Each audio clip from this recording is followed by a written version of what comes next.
오늘 주시는 말씀은 마태복음 20장 20절로 23절까지 말씀입니다. 제가 받들어 봉독하죠.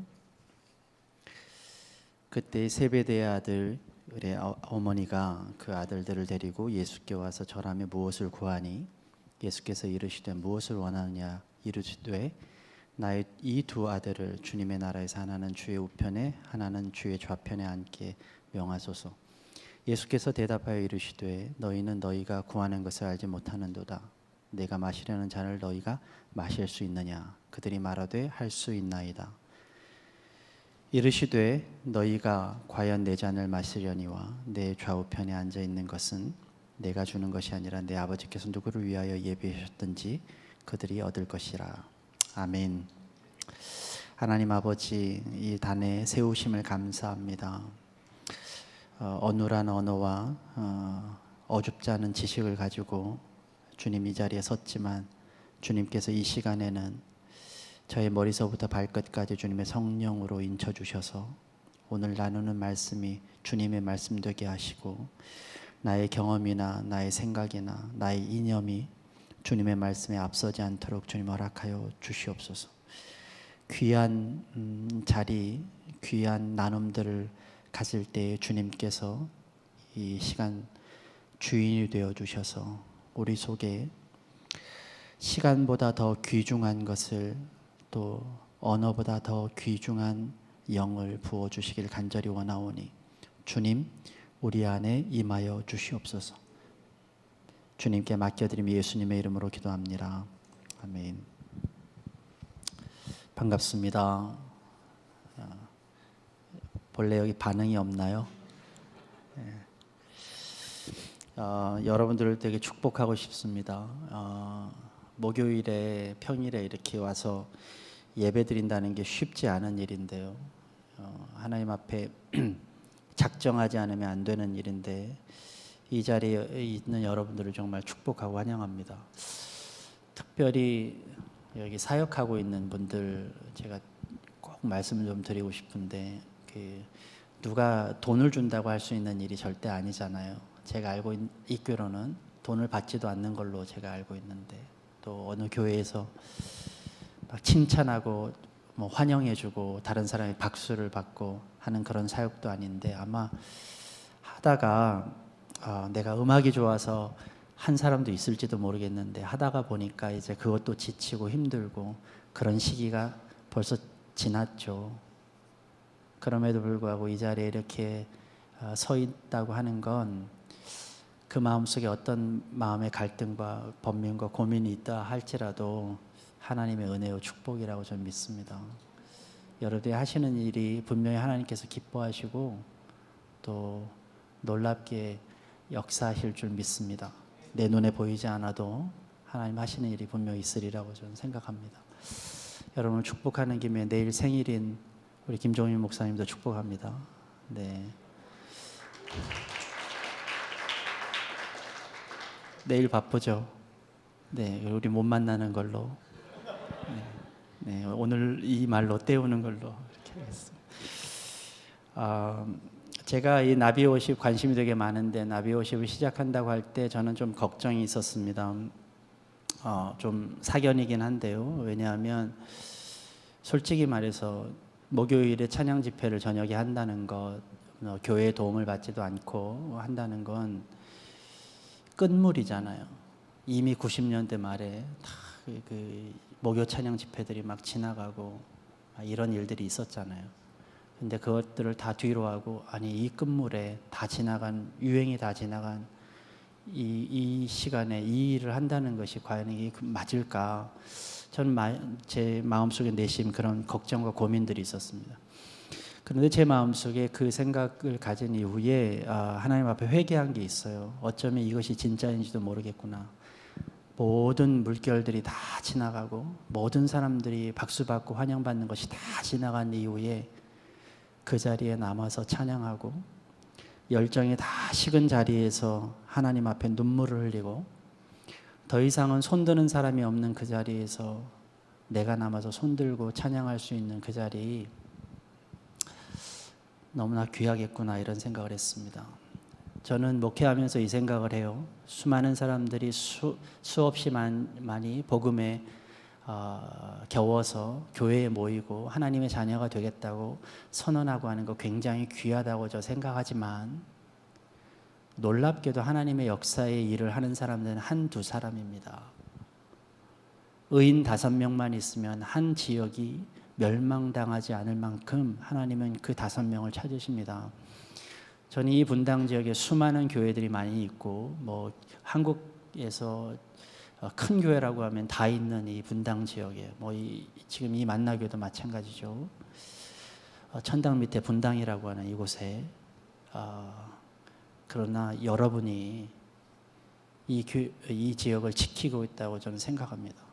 여러분이 어떻게 생각하시든, 또 여러분들이 어떤 마음이시든 여기 나와 있는 이 무리들이 기도함으로 이 지역을 하나님 앞에 세우고 있다는 사실들은 저는 믿고 있습니다.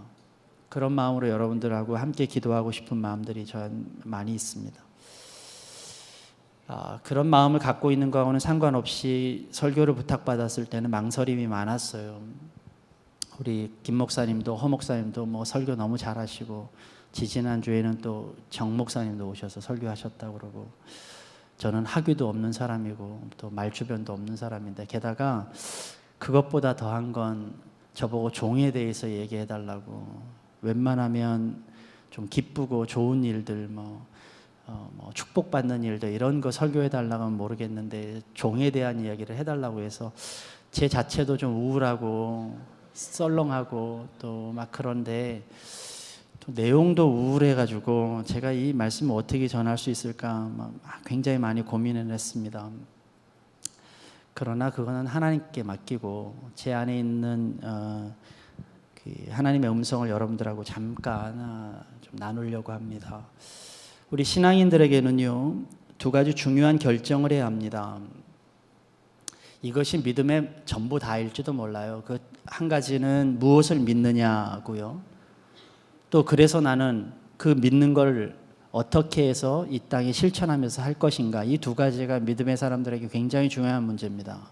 무엇을 믿느냐의 문제는 신앙의 문제이고요, 내가 어떻게 살 것이냐는 이 땅에서 사는 삶의 문제잖아요. 우린 신앙은 내 머릿속에 하나님하고 가치관의 문제이지만, 이 땅에서 내가 어떻게 살 것이냐 하는 것은 하나님의 부르심에 대한 문제란 말이죠. 그러니까 이 2가지가 굉장히 밀접한 관계를 가지고 있고, 이 2가지를 얼마나 잘 결정하느냐에 따라서 그 신앙인의 모습이 결정됩니다. 여러분들은 다 크리스찬들이시죠.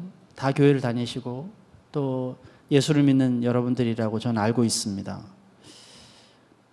근데 여러분들에게 이런 질문을 하면 우문일까요? 여러분들은 정말 하나님을 믿으십니까? 아마도 모든 사람들이 이렇게 질문하면 여기 있는 분들은 아마 나는 하나님 믿습니다 라고 대답을 하실 거예요. 그런 여러분들에게 한 번 더 질문합니다. 어떻게 하나님을 믿으신가요? 무엇 때문에 하나님을 믿으시나요? 무엇이 있었기에, 여러분에게 무엇이 있었기에 나는 하나님을 믿겠다고 내가 선언하셨나요? 이렇게 이야기를 하면 아마 여러분들은 가장 아둔하고 우둔한 이야기를 해야만 할 것입니다.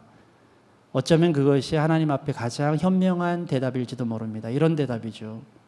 나에게는 아무것도 있지 않았지만 그냥 하나님을 믿기로 결정했습니다. 나에게는 어떠한 것도 눈에 보여지지 않았지만, 나에게는 어떠한 것도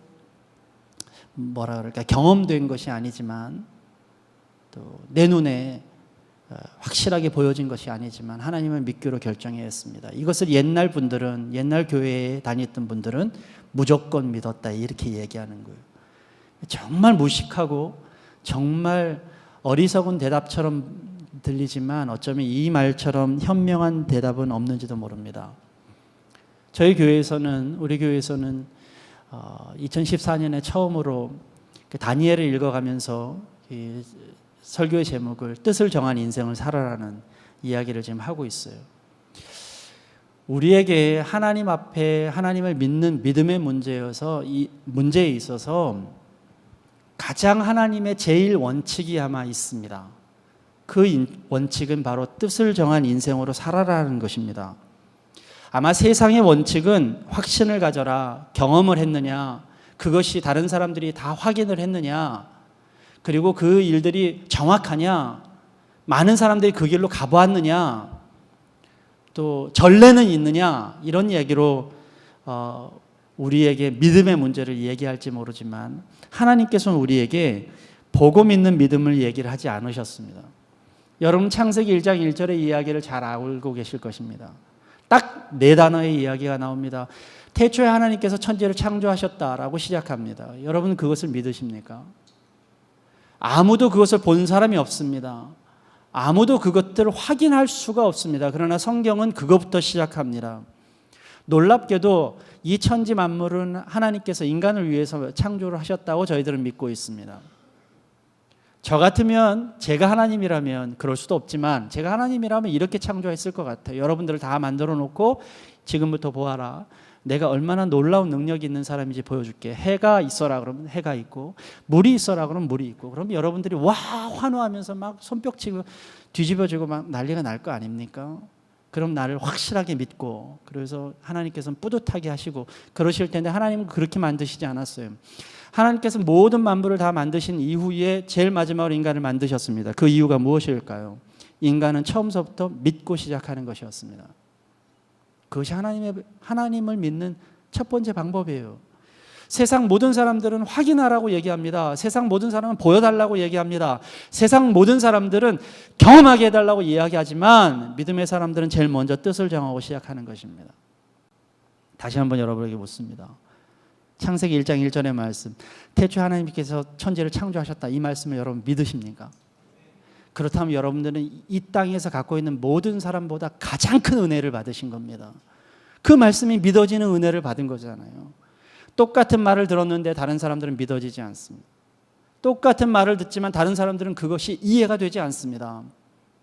그런데 우리는 왜 이해가 될까요? 그것을 알아서요? 그것을 여러분 경험해서요? 그것을 여러분이 눈으로 봐서요? 아닙니다. 나는 믿기로 작정한 것입니다.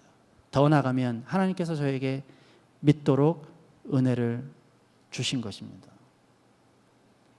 무엇을 믿느냐의 문제는요, 세상에서는 공부해서 알라고 이야기하지만 우리는 정하고 시작하는 거예요. 여러분들은 다 뜻을 정하고 시작하는 여러분들이니까, 그렇다면 문제는 이제 믿음의 문제를 현실의 문제로 만드는 것입니다. 이 믿음의 문제를 어떻게 내가 삶의 문제로 만들 것인가, 이것이 오늘날 크리스찬들이 갖고 있는 가장 큰 이슈입니다.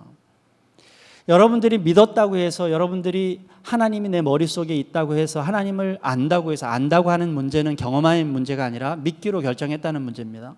믿기로 결정했다고 해서 여러분들이 그것을 삶으로 표현하는 것은, 다 표현하는 것은 아닙니다. 예수님 시대에 예수님께서 말씀을 전하실 때 5천 명, 1만 명들이 모여가면서 예수님의 말씀을 들었고, 예수님의 이야기들이 이해가 됐고, 예수님을 믿고 싶은 마음들을 갖고 있었지만 정작 그들이 나도 크리스찬이 되겠습니다 하는 사람들은 그 수가 극히 적었습니다.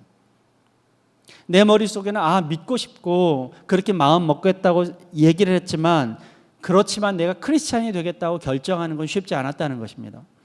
그래서 성경에서는 영접하는 자라고 하는 말이 나옵니다. 네가 갖고 있는 생각, 갖고 있는 믿음, 그것들을 현실로 만드는 사람이 되라. 그것이 무엇이냐면 크리스찬이 되라는 얘기예요. 질문을 많이 해서 죄송합니다만 여러분 정말 크리스찬이십니까?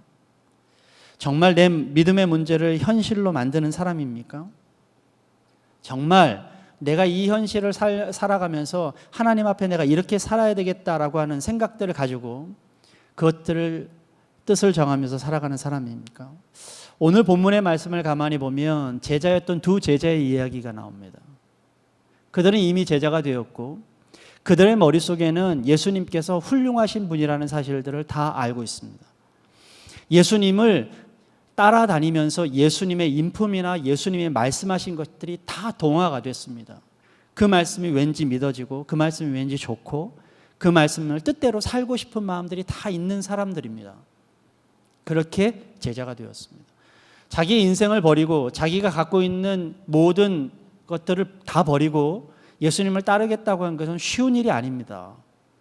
내가 하고자 하는 일들, 아마 오늘 이 시간에 이 일들을 안 하고 다른 일을 했으면 훨씬 더 많은 돈을 벌었을 텐데 그것들을 다 포기하고 이 자리에서 찬양하고 말씀 듣고 하나님 앞에 함께하는 것, 그것 이상으로 이들은 자신의 인생을 다 버리고 예수님을 따랐으니까 그만큼 이들은 마음속에 굳건한 마음이 있었던 것은 틀림없습니다.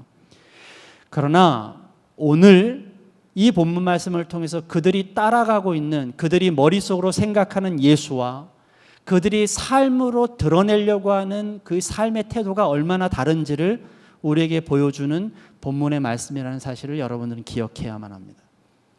이 이야기는 아주 간단합니다. 이들은 예수님의 시대가 오면 나 하나는 좌에 하나는 우편에 앉게 해달라고 얘기를 했습니다.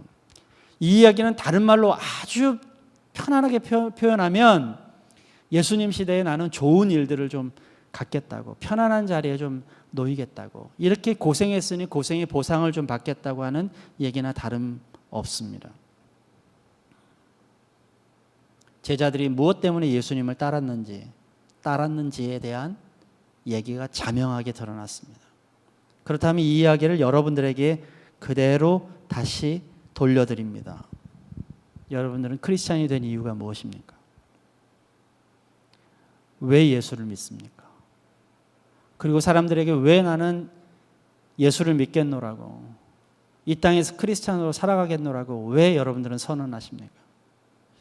혹시 여러분들은 이 제자와 똑같이 별반 다르지 않게 쉬운 길을 가기 위해서 예수님을 믿어서 예수님을 통해서 하나님을 통해서 하나님의 능력을 통해서 나는 좀 편안한 길로 수고를 덜하는 삶을 살려고, 혹은 예수님을 통해서 나는 좀 호강한 삶을 살려고 여러분 지금 예수님의 제자의 길을 떠나고 계시진 않습니까? 그리고 나는 그래서 크리스찬이 되었다고 얘기하고 있진 않습니까? 저는 이것이 무엇이 잘못됐는지 잘 알지 못합니다. 사람들은 무엇인가 자기가 하려고 하면 보상을 받으려고 하는 마음이 분명히 있기 때문이죠. 그러나 오늘 중요한 이야기는 이 제자들을 놓고 예수님께서 책망하셨다는 데에 우리는 포커스를 둬야만 합니다. 다시 말하면 우리가 만약에 제자 같은 생각을 가지고 있었다면 오늘 이 자리에서 예수님께서 그것을 책망하신다는 사실이에요. 오늘 저는 이 말씀을 통해서 여러분들에게 그리스도인이 된다고 하는 사실, 그리스도인이 된다는 것은 어떤 것인가를 세 가지로 여러분들에게 말씀을 드리고 이 자리를 물러나려고 합니다. 그 첫 번째는 그리스도인이 된다는 것은 아무도 가지 않는 길을 가고 아무도 하지 않는 일을 하겠다는 선언이라는 것입니다. 오늘 22절에 보면 이렇게 되어 있습니다. 너희는 너희가 구하는 것이 무엇인지도 모르고 있다. 내가 마시려는 잔을 너희가 마실 수 있겠느냐. 예수님께서 이렇게 말씀하십니다. 여러분, 우리는 하나님에 의해서 태어난 사람들입니다. 이 땅에 태어났어요. 우리는 이렇게 각자 다 다른 얼굴로 하고 태어났잖아요. 다 각자 다른 얼굴이 다 문신을 하고 태어난 거죠. 각자 독특한 문신을 하고 태어나는데 우리의 영 속에도 하나님께서 새겨놓으신 소위 문신이라는 게 있습니다. 그게 바로 사명이라는 거예요. 하나님께서 우리에게 사명이라는 것을 우리의 영에 새겨놓으셨습니다. 우리가 가지고 있는 재능이나 우리가 하고 있는, 할 수 있는 어떤 일들, 관심사나 어떤 생각들이 그 새겨놓아져 있는 사명에서 유추되어 있는 그림자라는 사실들을 여러분은 기억해야만 합니다. 여러분, 철학 공부를 하면, 대학을 처음 들어가거나 공부를 좀 하면 철학 공부할 때 제일 먼저 하는 것이 이겁니다. 나는 누구인가, 이런 얘기. 그건 철학에서 말하는 것이고요. 이것을 신학적으로 그리스도화해서 말하면 무엇이냐면 내 사명은 무엇인가라는 것입니다. 사람은 끊임없이 나는 누구인가를 찾아갑니다. 그것처럼 크리스찬이 되었다는 건 끊임없이 내 사명은 무엇인가 그걸 찾아가는 것입니다. 신앙의 생활이라고 하는 것, 믿음의 생활이라는 것은 하나님께서 도대체 나를 통해서 무엇을 하기를 원하시는지, 나에게 새겨놓으신 그 사명은 어떤 것인지 찾아가는 것이 믿음의 생활입니다. 내 자신이 누군지 모르듯이 내 사명이 누군지 몰라서 계속 찾아가는 것입니다. 그런데 왜 우리는 그 사명을 모를까요? 저는 중국에서 사역한 적이 있습니다. 중국에서 한 5년 동안, 만 5년 동안 선교사로 사역을 했는데, 제가 어느 한 교회에 가서 이런 교회 발굴 작업을 같이 도운 적이 한 번 있어요. 중국은 80년대에 문화혁명이 일어나면서 교회 문이 다 닫히고요. 그러니까 10년 동안 교회 문이 열리지는 않았습니다. 그리고 교회가 부서진 곳도 많고 없어진 곳도 많으며, 또 성경이나 뭐 이런 찬송가들은 다 불태워지고 이런 적들이 많아요. 근데 그 전에 있었던 교회들이 교회를 세워놓고 그 교회 벽에 성경 구절을 새겨놓은 벽들이 있습니다. 그 교회 교인들이 정말로 피땀 흘려서 교회를 세우면서 정말 눈물을 흘리면서 새겨놓았던 그 성경의 구절들이 있는데요. 이제 교회의 문이 닫히고 이 교회가 이제 다른 곳으로 변화되고 다른 사용하는 사람들이 생기고 이렇게 되면 이것들이 다 없어지고 깨어질까 봐 이분들이 어떻게 했냐면 그 벽에다 회칠을 한 거예요. 일일이 회칠을 해가지고 깨끗하게 안 보이게 했습니다. 제가 참여한 작업은 그 회칠을 걷어내는 작업이었어요. 근데 저도 참여하고 중국 분들도, 중국 그 어른들도, 아주 할머니들도 그걸 참여를 했는데, 그걸 뜯어내면서 한자 한자 글씨가 나올 때 그 많은 분들이 막 눈물을 막 흘리는 장면들을 제가 보았습니다. 우리 속에는 하나님의 사명이라고 하는, 우리 영 속에는 하나님의 사명이라고 하는 것이 새겨졌는데, 어느 순간 우리가 죄인이 되어진 순간 그것이 욕심이라고 하는 회로 칠해져 버린 것입니다. 그래서 우리의 사명이 보이기보다는 내 욕심이 보여요. 내 야망이 보여요. 내가 하고 싶은 일이 보여요. 우리는 하나님의 사명에 의해서 내가 가야 할 길이 정해진 사람들이었는데, 어느 순간부터 그것이 안 보이고 우리 속에는 내 야망에 의해서 내 길이 결정되어진, 내가 꿈꾸는 길이 내 야망에서, 내 욕심에서 벌어지기 시작했다는 것입니다. 사명 대신 욕심이 만들어진 거죠. 이것은 이런 것과 비슷합니다. 한 예를 든다면, 운동에 재능이 많은 선수가 있습니다. 그 선수가 운동을 하면 정말로 운동을 잘하는 선수인데, 이 친구가 어느 순간에 술의 유혹에 빠졌어요. 여자의 유혹에 빠졌어요. 노는 유혹에 빠졌어요. 그래서 그냥 술 먹고 여자 만나고 또 놀기 쉬워요. 그래서 운동이 점점 멀어집니다. 이 친구에게는 운동이라는 재능이 너무나 뛰어난 친구고, 소위 말하면 사람들이 천재라고 얘기하는 친구인데 그렇게 빠져버렸어요. 사람들에게 다시 돌아오라고 얘기합니다. 그에게는 정말 운동적인 재능이 있습니다. 그러나 그는 그 순간 운동이라고 하는 게 가장 큰 짐입니다. 진짜 하고 싶지 않은 일이 되어버립니다. 어디에 물들었기 때문에? 노는 데에 물들었기 때문에. 우리의 사명이 그렇습니다. 욕심에 물들어 버려서 사명이라는 것은 도대체 하고 싶어지지 않은 일들, 하나님이 나에게 맡기신 일이라고는 도대체 하고 싶어지지 않은 일들로 우리는 점철되어 버렸다는 것이에요. 우리는 그것을 죄라고 얘기합니다. 그런데 그리스도인은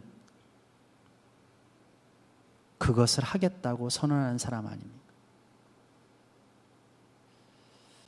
이 사명을 감당하는 일이 얼마나 어렵고 힘들었으면 예수님께서 겟세마네에 올라가셔서 하나님께 대놓고 따집니다. 할 수만 있으시면 이 잔을 내게서 걷어가 주십시오. 그러나 그가 겟세마네에서 내려올 때에는 하나님의 뜻을 붙잡고 내려옵니다. 다시 말하면 사명을 붙잡고 내려오는 거예요. 내 욕심을 버리고 사명을 붙잡고 내려오는 것입니다. 많은 사람들은 기도를 생각할 때 기도는 내 뜻이 관찰되는 거라고 생각합니다. 기도를 열심히 하라고 얘기합니다. 어떻게? 내 뜻이 관찰될 때까지. 여러분, 확실히 하십시오. 기도는 내 뜻이 관찰되는 것이 아니라 하나님의 뜻이 관철되어지는 것이 바로 기도라는 사실을 기억해야만 합니다. 내가 무릎을 꿇으면 내 뜻이 관철되는 것이 아니라 하나님의 뜻이 내 속에서 관철되어야만 그것은 온전한 기도라고 우리는 얘기할 수 있습니다. 다시 갑니다. 사명으로 돌아오는 거예요. 그리스도인이 되었다고 하는 건 내가 사명의 길을 가겠다고 결정하는 것입니다. 그 길, 무엇과 상관없이 가지 않으려고 하는 길, 하지 않으려고 하는 일, 그렇게 되어버린 그 사명을 되찾아오겠다고 하는 것이 그리스도인이 되겠다는 선언이라는 거예요. 우리를 위해서 누가 갈꼬? 라고 하나님께서 선언하실 때 그 음성에 응답하면서 내가 가겠습니다. 내 생각과 내 판단과 상관없이, 내 편함과 내 그 많은 수고하는 상관없이 하나님이 원하시는 그 길을 가자. 여러분, 크리스찬이 된다는 게 얼마나 어려운 일인 줄 아시겠어요? 여러분, 그 길을 가시겠어요? 여러분, 그 길을 아시면서 지금 크리스찬이 되겠다고 선언하신 겁니까? 내 욕심이 아니라 하나님 뜻대로 하겠다고 하는 것. 아마 그 자리는 결코 내 마음에 맞지 않은 자리일지도 모릅니다. 내가 원하는 자리가 아닐지도 모릅니다.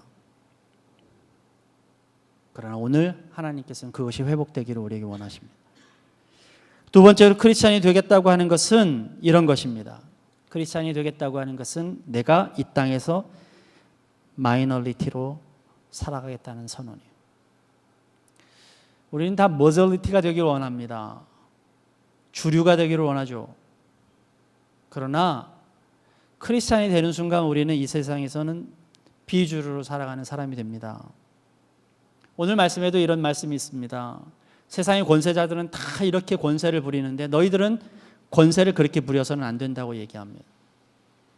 여러분, 우리가 권세자가 되면, 상사가 되면, 위에 올라가면 세상이 하는 방법으로 해야 돼요. 어떤 자리에 올라가면요, 크리스찬처럼 했다가는 잘 안 되는 일들이 너무 많아요. 그런데도 불구하고 하나님께서는 그 일들을 하라는 겁니다. 이 얘기는요, 무엇과 관련되어 있느냐면, 자, 너희들도 주류의 활동을 하면서 주류의 생활을 하면서 위로 올라가면 그곳에서 크리스찬적으로 살아라, 이 얘기를 하나님께서 하고 있는 것이 아니라는 것입니다. 잘 알아들으셔야 돼요. 심지어는 그 주류의 생활을 벗어버리라는 거예요. 예수님을 믿으면 이 땅에서 잘 될 것이라고 이야기하는 그런 복음이 있습니다. 죄송하지만 여러분, 예수 믿으면 이 땅에서 잘 될 수도 있겠으나 잘 안 될 가능성이 너무 많습니다. 더 많습니다. 만약에 예수 믿어야만 잘 된다고 얘기하는 것은 거짓 복음일지도 모릅니다. 왜냐하면 예수 믿으면 우리는 1등하기가 쉽지 않습니다. 왜냐하면 예수 믿는 사람들이 이기적일 수가 없기 때문입니다. 예수 믿는 사람이 부자 되기가 어렵습니다. 왠 줄 아세요? 가난한 사람들을 보지 못하기 때문입니다. 볼 수가 없기 때문입니다. 가난한 사람들 한 사람을 하루하루를 볼 수 없기 때문에 그들은 부자가 되기가 쉽지 않습니다. 예수 믿는 사람들은 편안해질 수가 없습니다. 왜냐하면 다른 사람들을 불편하게 만들 수 없기 때문입니다. 우리는 주류로 살아갈 수가 없습니다. 그리스도인들은 이 땅에서 소수자들입니다. 그것들을 우리는 감당하고 살아가는 거예요. 세상에 많은 사람들이 괴로워하는 이유가 있습니다. 청년들이 괴로워하는 이유가 있습니다. 너의 괴로움이 뭐냐 물어보면 주저리 얘기를 많이 하는데요, 그 이야기의 핵심은 이겁니다. 내가 주류가 못 되어서예요. 다른 사람한테 인정 못 받는 거, 또 다른 사람이 박수 안 쳐주는 거 다 이겁니다. 내가 주류가 되지 못해서. 난 비주류로 사는 거 싫어요. 근데 놀랍게도 우리는 크리스찬이 되겠다는 순간 이것을 정해야만 합니다. 난 처음서부터 이 땅에서 주류로 살아가지 않겠다. 제가 다니엘을 읽는다고 얘기했잖아요. 15살 다니엘이 인생이 어떻게 될지 모르겠지만 그 인생 15살 그때에 정해버렸습니다. 나는 이 땅에서 주류로 살아가지 않을 거야. 그랬더니 어떤 인생이 되느냐면요, 사람이 뽑아줘도 그만, 안 뽑아줘도 그만이에요. 나한테는 거기에 관심이 없는 거예요. 내가 이리 가도 그만, 저리 가도 그만이에요. 내가 이 땅에서 내가 생각할 게 별로 없는 거예요. 이 땅에서 나를 누가 인정해주고, 이 땅에서 누가 나에게 박수 쳐주고, 이 땅에서 누가 나에게 뭔가를 제시하고 유혹을 하는 것이 나한테 중요하지 않은 거예요. 주어지면 감사하고 없어도 괜찮고. 여러분, 이것이 얼마나 자유로운 인간인 줄 아십니까? 자유인 줄 아십니까? 어디서 나오느냐? 미리 정했기 때문입니다.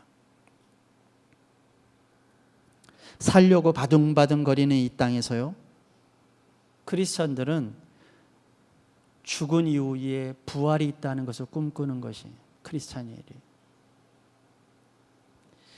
이 시대에서 뭔가 해보려고 하는 것에서 그것에 꿈꾸고 있는 이 세상 사람들에 비해서 크리스찬들은 하나님이 하실 일을 기대하는 사람들이에요.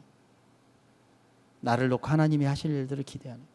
크리스찬이 되었다고 하는 것은 내가 빛나는 것이 아니라 하나님이 빛나는 걸 꿈꾸는 사람들이라는 것입니다. 그 사람들을 통해서 하나님께서 역사하신다는 사실을 여러분 믿고 계십니까? 마지막으로 한 가지만 더 여러분에게 말씀드립니다. 그리스도인이 된다는 것은 종이 되겠다는 선언입니다. 오늘 말씀 27절에 보면 너희 가운데 으뜸이 되고자 하는 사람 너희 종이 되어야 한다고 얘기합니다. 으뜸이 아니라 종이라는 거예요. 섬김을 받는 것이 아니라 섬겨야 하는 사람이라는 것, 대접받는 것이 아니라 대접해야 한다는 것입니다. 이 이야기는 다른 말로 표현하면 이런 것입니다. 네가 가지는 이 땅에 있는 권리를 포기하라는 얘기입니다. 네가 가진 모든 권리를 포기해라. 네가 여기서 누릴 수 있는 모든 권리를 포기해라. 왜냐하면 하나님께서는 이 땅에서 권리를 갖는 모든 사람들은 그 권리를 쟁취하기 위해서 자신의 모든 것을 동원하면서 살게 되기 때문입니다. 그러나 그 권리라고 하는 것, 우리에게 있는 권위라고 하는 것은 하나님이 부여하시는 것이기 때문에 내가 하려고 하는 것을 내려놓고 하나님이 하시도록, 일하시도록 만들어야만 주어지는 것이 그게 권위거든요. 오늘 아침에 저는 한 통의 문자를 받았습니다. 우리 교인 가운데에 미국에서 지금 교사를 하고 있는 친구가 하나 있어요. 교환학생으로 1년 동안 가서 거기서 1년 동안 교육을 하고 학교로 파송을 받은 아이죠. 근데 그 수학 선생인데 미국에서는 미국 청년들 가운데 선생님들 가운데 수학 교사가 좀 부족하니까 제3세계의 선생님들을 모아다가 수학 교사를 시키는 모양이에요. 거기에 이제 우리 그 한국에서도 이제 간 거죠. 가서 배치받은 학교가 어느 학교냐면 막 할렘가가 이런데 아주 정말 낙후된 곳이. 아무리 노력해도 힘들고 어렵고 뭐 그래서 그만두겠다고 막 이러고 끄렁끄렁하는 그런 학생이에요. 그런 선생이에요. 근데 오늘 아침에 문자에 뭐라고 왔느냐면 목사님 기도해 주세요. 내가 너무 말 안 듣고 너무 힘들어서 이 친구들에게 내가 이 권위를 세우기 위해서 이렇게 법을 정했다는 거예요. 쭉. 그래서 거기에 조금이라도 벗어나면 이렇게 내치고 뭐 벌점 주고 막 이런 것들을 하겠다고 이렇게 결정을 했다는 거예요. 그런데 결정을 하고 하루가 지났는데 하나님 앞에 자기가 계속 마음에 걸린다는 거예요. 목사님, 나의 선생의 권위는 하나님이 주시는 거잖아요. 이 문서가 주는 게 아니잖아요. 하나님, 그 권위를 위해서 기도해 주세요, 목사님. 여러분, 저는 그 청년에게 그렇게 얘기했습니다. 네가 가지고 있는 권리를 포기하라. 그때 주어지는 하나님의 권세가 있으리라. 세상에서는 그것이 지는 것 같지만 하나님 앞에서는 그것이 이기는 것이라. 사랑하는 여러분, 왜 한국 교회가 점점 힘을 잃었을까요? 왜 크리스찬들은 사회에서 영향력이 줄어들었을까요? 우리는 종이라고 얘기하고 삶으로는 권리 가진 삶으로 사는 것 때문이 아니겠습니까? 우리는 하나님이라고 얘기하고 내 몸으로는 나라고 쓰고 있지는 않습니까? 그것 때문이 아닙니까? 죄다 크리스찬들이 이렇게 얘기합니다. 하나님 제발 내 편이 되어주세요. 그런 것들을 크리스찬 되었다고 생각합니다. 그러나 하나님은 오늘 이런 사람들 찾습니다. 하나님, 제가 오늘 하나님 편이 되겠습니다. 제발 하나님 내 소원을 들어주세요 라고 하는 수많은 크리스찬 가운데 하나님은 오늘 진정 하나님의 소원을 들어주는 사람이 되겠습니다. 하나님의 뜻을 이 땅에 펼치는 사람이 되겠습니다. 이것이 바로 크리스찬이라는 거예요. 여러분 이 자리를 걸어가시겠습니까? 저는 확신합니다. 아마도 이런 크리스찬들은 세상에서 빛나지 않을 거예요. 내가 진정한 크리스찬으로 살아갈 때 세상은 박수치지 않을 겁니다. 결단코 인생의 끝까지 가도 누구도 알아주지 않을 겁니다. 그러나 최후의 승리 우리에게 주시는 하나님께서 우리를 알아보시고 그 종을 통해서 하나님의 역사를 만드시고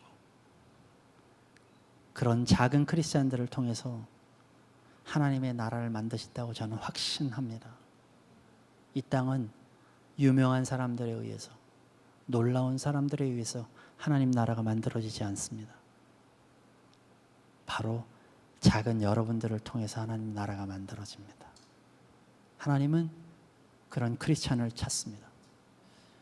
종된 크리스찬으로 부름받은 여러분을 축복합니다. 기도하겠습니다.